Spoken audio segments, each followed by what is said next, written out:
This is going to be a series to learn together and educate ourselves, and especially not to use or not to pick and choose from the Bible, especially the Old Testament, whatever pleases us, because we need to stop being bigots. We need to stop spreading hatred and discrimination based on a faith that didn't discriminate in the first place.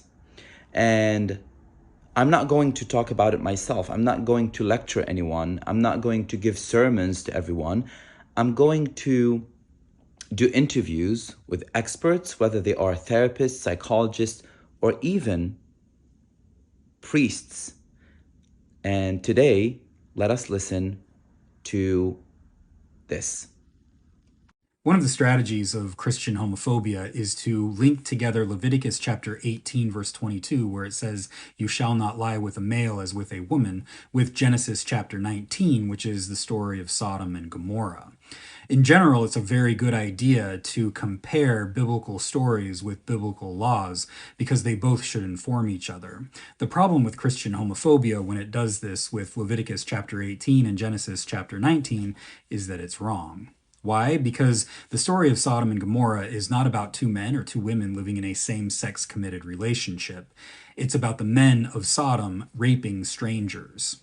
That is what the Bible has in view when it talks about same-sex acts. And so when we use Genesis chapter 19 to inform our understanding of the law in Leviticus 18, we understand that Leviticus 18 is not talking about two men or two women living in a same-sex committed relationship. It's talking about the abuse of sex. I wanted to talk with you about Genesis chapter 19, the Sodom and Gomorrah story, because Why Me 1968 says that God destroyed two cities because of that lifestyle, and he condemns it in his word. Now, it is true that a certain lifestyle is condemned in the Sodom and Gomorrah story, but it is not a homosexual lifestyle, whatever that is. It is a lifestyle that does not care for the poor and the needy. And here is why.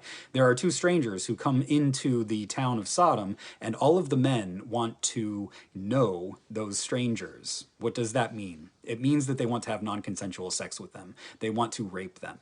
That is the lifestyle that is condemned in the Sodom and Gomorrah story, not two men or two women living in a same-sex committed relationship. In Ezekiel chapter 16, the prophet says that the sin of Sodom and her daughters was to not care for the poor and the needy. That is the lifestyle that is condemned